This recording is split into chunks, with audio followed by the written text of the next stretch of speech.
प्रिय विद्यार्थियों, BSc part 1 की ऑर्गेनिक केमिस्ट्री में की क्लास में आज पुनः आपका स्वागत है। जैसा कि मैंने पिछले वीडियो लेक्चर में जो हमने शुरू किया था स्ट्रक्चर एंड बॉन्डिंग, जिसके सबसे पहले हमने केमिकल बॉन्डिंग्स के बारे में बताया था आपको, और उसमें 3 प्रकार के बंध बताए थे, आयनिक, कोवेलेंट और कोऑर्डिनेशन बॉन्ड जो है। इसके बाद हमने हाइब्रिडाइजेशन के बारे में भी जो आपको एक वीडियो डाली थी जो है वो आपने देखी होगी जो है। आज हम जो है बॉन्ड लेंथ, बॉन्ड एंगल और बॉन्ड एनर्जी के बारे में पढ़ेंगे जो है। मैं डॉक्टर BK अग्रवाल पुनः आपका केमिस्ट्री की क्लास में स्वागत करता हूं। तो जैसा कि अभी मैंने बताया आपको, हम सबसे पहले बॉन्ड लेंथ के बारे में पढ़ेंगे। बॉन्ड लेंथ क्या होती है?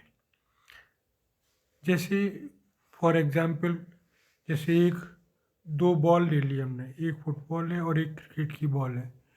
तो क्रिकेट की बॉल का जो त्रिज्या होगी वो कम होगी और फुटबॉल की बॉल है उसकी त्रिज्या ज़्यादा होगी। तो दोनों त्रिज्याओं को यदि हम जोड़ दें तो वो, अगर इन दोनों को जोड़ के एक अणु बनाते हैं हम जो है, तो ये इन दोनों की जो त्रिज्याओं का योग होगा वो हमारी क्या कहलाएगी? Bond distance. यहाँ पर भी हम उसी प्रकार से जो है, जब कोई अणु बनता है तो उनमें दो परमाणु जो है या नाभिक के बीच की दूरी को बंध लंबाई या बॉन्ड लेंथ या बॉन्ड डिस्टेंस कहते हैं। इसको हम एंगस्ट्रॉम में नापते हैं जो है। ज़्यादातर कार्बनिक यौगिकों में सहसंयोजक बंध पाया जाता है, अतः पॉलिंग के अनुसार सहसंयोजक बंध की लंबाई बंधित परमाणुओं की सहसंयोजक त्रिज्या के योग के बराबर होती है। अतः किसी अणु में उसके बंध की बंध लंबाई क्या होगी जो है, सपोज ये हमने जो है, हमारा एक एटम ये है A है और एक एटम जो है B है। दो एटम्स ले लिए जो है, A की जो त्रिज्या है वो ये है और B की त्रिज्या जो है ये है। तो D बॉन्ड डिस्टेंस क्या होगी? RA प्लस RB, यानी A की त्रिज्या और B की त्रिज्या, इन दोनों को जोड़ देंगे तो वो हो जाएगी हमारी जो है, यहाँ RA क्या है? परमाणु A की सहसंयोजक त्रिज्या, और RB क्या है? B परमाणु की सहसंयोजक त्रिज्या। यदि हम इसको दोनों को जोड़ दें तो ये DAB बराबर हो जाएगी AB अणु की बंध लंबाई। फॉर एग्जाम्पल, जैसे हमने मीथेन का लिया, मीथेन में जो है जो कार्बन होता है वो कैसा होता है? sp3 हाइब्रिडाइज होता है, और जो हाइड्रोजन की सहसंयोजक त्रिज्याओं के मान जो होते हैं वो, कार्बन की त्रिज्या होती है 0.77 एंगस्ट्रॉम्स जो है, जबकि हाइड्रोजन की जो त्रिज्या होती है वो 0.31 एंगस्ट्रॉम्स होती है। ये किसकी जो है? एक तो कार्बन की है और एक दूसरी हाइड्रोजन की है। तो CH बंध की लंबाई क्या होगी जो है? 0.77 प्लस 0.31 एंगस्ट्रॉम्स, यानी 1.08। जो मीथेन होता है उसके अंदर जो है, जो कार्बन की जो बॉन्ड लेंथ होगी जो है वो 1.08 होगी। एक्चुअली क्या होता है कि किसी बंध की जो बंध लंबाई की होती है वो उसके जो दोनों की त्रिज्याएं होती हैं उनको हम जोड़ देते हैं। फॉर एग्जांपल, यहाँ पे हमने जो है कार्बन क्लोरीन लिया, यानी क्लोरोफॉर्म लिया जो है CaCl3। तो नहीं सॉरी, मिथाइल क्लोराइड जो है CH3Cl। तो इसमें जो क्लोरीन की जो है बॉन्ड डिस्टेंस क्या होगी? कार्बन की कितनी है त्रिज्या जो है? कार्बन की जो है त्रिज्या है 0.77, और क्लोरीन की जो है अणु की जो एटम है उसकी त्रिज्या है 0.99 एंगस्ट्रॉम। तो इन दोनों को जोड़ देंगे तो 1.76 जो हमारी जो कार्बन क्लोरीन बंध की लंबाई है वो आ जाएगी जो है। इसी प्रकार से यदि हम कार्बन फ्लोरीन की निकालते हैं, कार्बन फ्लोरीन की, तो ये आती है 1.39। इसी प्रकार कार्बन ब्रोमीन की जो है वो आती है 1.91 और कार्बन आयोडीन की जो है वो आती है 2.10। तो यहाँ पर हम एक ट्रेंड देख रहे हैं कि जैसे जैसे फ्लोरीन, क्लोरीन, ब्रोमीन, आयोडीन को नीचे की तरफ बढ़ते हैं तो इनकी जो बॉन्ड लेंथ है या बंध की लंबाई है वो जो है हेलोजन के सापेक्ष में बढ़ती चली जाती है। यानी फ्लोरीन की सबसे कम होती है, क्लोरीन की उससे ज़्यादा, ब्रोमीन की जो है उससे ज़्यादा और आयोडीन की जो है उससे ज़्यादा। ये क्या ट्रेंड शो कर रहा है कि जो है इसमें जो एटम्स हैं फ्लोरीन सबसे छोटा है, क्लोरीन उससे बड़ा, ब्रोमीन उससे बड़ा और आयोडीन जो है उससे बड़ा। यानी जैसे जैसे एटम की त्रिज्या का साइज बढ़ता चला जाता है तो इनकी जो बॉन्ड लेंथ है वो बढ़ती चली जाती है।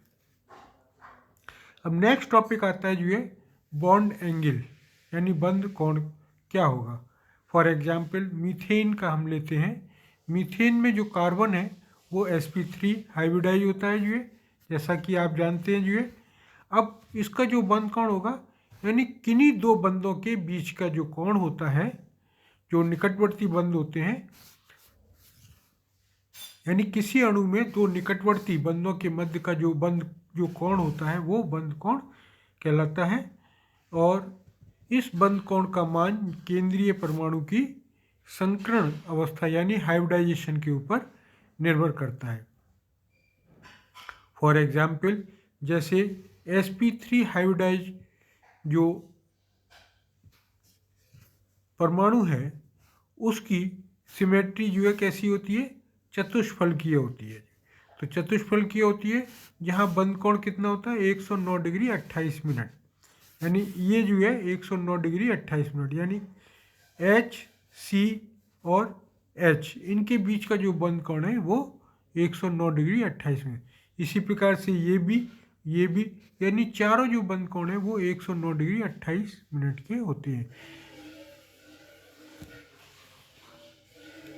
इसी प्रकार से यहाँ पर BF3 दूसरा एग्जाम्पल लिया है जो है BF3 में जो है जो बोरोन का हाइब्रिडाइजेशन है वो क्या है, sp2 है। sp2 में जो है 3 फ्लोरीन एटम्स हैं, ये अधिकतम दूरी पर रहेंगे।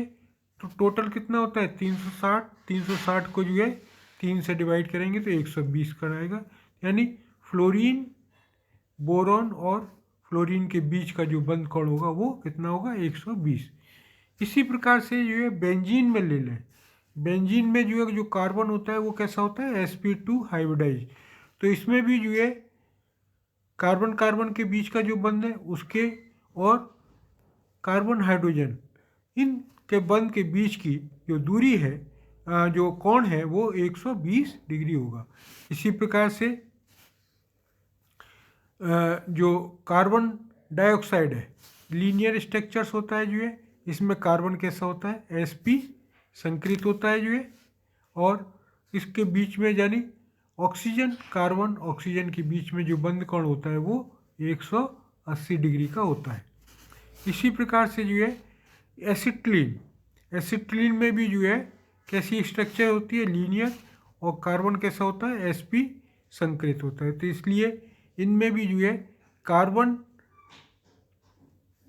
कार्बन ट्रिपल बंध है ये वाला, और कार्बन और हाइड्रोजन के बीच में ये जो बंध कोण है वो कितना होगा 180 होगा। लेकिन एथीन में जो है क्या होता है, जो कार्बन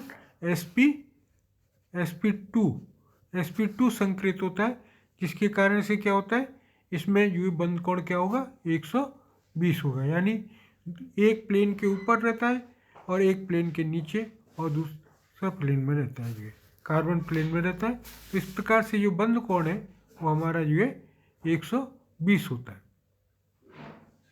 तीसरा टॉपिक है आज का जो है बॉन्ड एनर्जी, यानी बंध ऊर्जा। बंध ऊर्जा किसे कहते हैं, जो है किसी अणु के में दो परमाणुओं के मध्य बने बंध को विघटित करने या तोड़ने के लिए जितनी ऊर्जा की आवश्यकता होती है उसे बंध ऊर्जा कहते हैं। यानी कोई भी, जैसे हमने ऊपर वाला लिया अभी ये कार्बन हाइड्रोजन,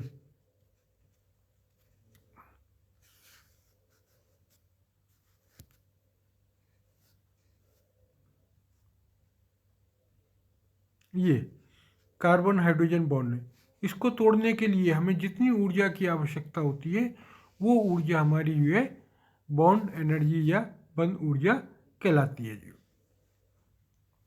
यहाँ पर एक चीज़ और है कि दोनों तरीके से हम इसको डिफाइन कर सकते हैं, यानी जब दो कोई बंध बन रहा है तो उसके बीच में कोई रासायनिक बंध बनने में के प्रक्रम में जितनी ऊर्जा उत्सर्जित होती है उसे उस बंध की ऊर्जा कहते हैं। जो है यानी कोई बंध बनेगा तो उसमें एनर्जी रिलीज होगी, या बंध को तोड़ेंगे तो हमें तोड़ने के लिए ऊर्जा की आवश्यकता होती है। यह मान जितना अधिक होता है बंध उतना ही शक्तिशाली होता है, या दूसरे शब्दों में कह सकते हैं बंध जितना स्ट्रांग होता है ऊर्जा का मान उतना ही जो है अधिक होता है। विभिन्न बंधों के लिए ये मान भिन्न भिन्न होता है तथा बंध ऊर्जा के मान को किलो कैलोरी में मापा जाता है। किसी अणु के विभिन्न बंधों की वियोजन ऊर्जाओं का जो औसत मान होता है वह उसकी बंध ऊर्जा कहलाता है। अर्थात क्या मतलब हुआ इसका जो है औसत मान का जो है, जैसे मीथेन का एग्जाम्पल ले लें। मीथेन में जो है 4 कार्बन हाइड्रोजन बंध हैं, एक ये है, एक ये है और एक ये है, एक ये है। यदि हम इनको वियोजित करते हैं या इनको तोड़ा जाता है तो तोड़ने पर जो ऊर्जा की आवश्यकता होती है वो भिन्न भिन्न होती है, प्रत्येक के लिए जो है भिन्न भिन्न। यानी एक के लिए 102, एक के लिए 110, एक के लिए 104 और एक के लिए 182 किलो कैलोरी। तो अब हम कैसे डिसाइड करेंगे कि भाई जो है इसकी जो बंध ऊर्जा है वो वास्तव में क्या होगी? तो इसीलिए हम कहते हैं कि इसका जो औसत मान होता है, यानी चारों को जोड़ लेंगे और 4 से डिवाइड कर देंगे, वो उसकी बंध ऊर्जा कहलाएगा। यानी एक CH बंध की जो एनर्जी होगी, बंध ऊर्जा का मान होगा, वो क्या होगा 1/4 102 प्लस 110 प्लस 104 प्लस 82, यानी इन चारों को जोड़ के और उसको 4 से भाग दे दिया तो वो कितना आएगा 99.5 किलो कैलोरी।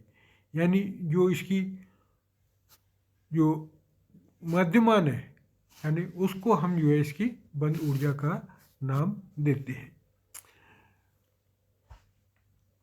इस मध्यमान ऊर्जा को ही जो है हम बंध ऊर्जा कहते हैं। अब एक चीज़ और है, बंध ऊर्जा का जो आकलन है वो हम किस आधार पर करते हैं? तो हीट ऑफ फॉर्मेशन, यानी किसी अणु के जो बंध को तोड़ने पे जो हीट उत्सर्जित होती है उसको हम हीट ऑफ फॉर्मेशन या समवन ऊर्जा कहते हैं। फॉर एग्जाम्पल जैसे मीथेन है, मीथेन को जो है जब हम इसको हीट करते हैं तो ये कार्बन और 4 हाइड्रोजन में परिवर्तित हो जाता है, जिसके लिए हमें 398 किलो कैलोरी ऊर्जा की आवश्यकता होती है। तो इसकी जो औसत बंध ऊर्जा हो जाएगी, यानी 4 बंध को तोड़ने के लिए 398, तो एक के लिए कितनी हो जाएगी 398/4 यानी 99.5 किलो कैलोरी, जो हमारी किससे मेल खा रही है? जो हमारी हमने जो पहले निकाली थी जो कार्बन हाइड्रोजन को बंध को तोड़ने के लिए जो आवश्यक ऊर्जा था का मान था, वो औसत मान कितना था हमारा 99.5 था, वो इससे हमारा सिमिलर है।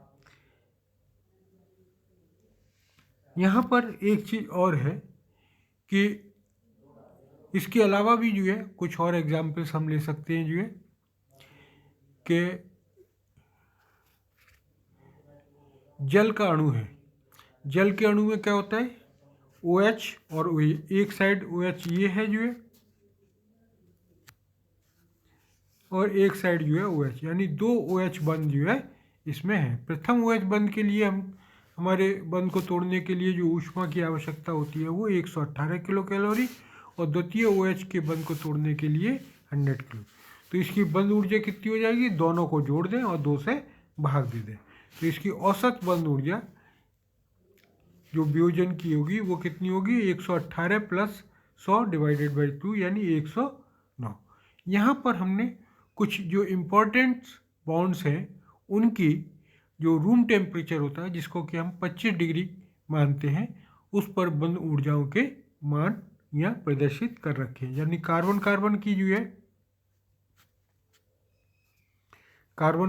जो है बंद ऊर्जा का मान 79.1। इसी प्रकार से कार्बन कार्बन डबल बॉन्ड की जो है बंद ऊर्जा का मान कितना है, 141.3। ये सब मान किस में, किलो कैलोरी में। इसी प्रकार से कार्बन कार्बन ट्रिपल बॉन्ड्स का 194.4, कार्बन हाइड्रोजन का 99.4, कार्बन ऑक्सीजन का जो है 76.8, कार्बन क्लोरीन का जो है 78, कार्बन ब्रोमीन का 69, कार्बन आयोडीन का 50, OH का जो है 110.6। यानी विभिन्न जो इम्पोर्टेंट बॉन्ड्स हैं उनकी जो है बंद ऊर्जाओं के मान दिए। यहाँ एक बहुत ही इंटरेस्टिंग चीज़ है कि जो बंद लंबाई होती है वो ऊर्जा के परस्पर व्युत्क्रमणानुपाती होती है। यानी बंद लंबाई का मान ज़्यादा होगा तो ऊर्जा का मान जो है कम होगा जो है, या बंद लंबाई का मान कम होगा तो ऊर्जा का मान जो है वो ज़्यादा होगा। यानी बंद ऊर्जा is directly inversely proportional to 1/1 लंबाई। जैसे कार्बन क्लोरीन में 78.3 होती है और इसमें होती है जो है कार्बन ब्रोमीन में 69, कार्बन आयोडीन में 50।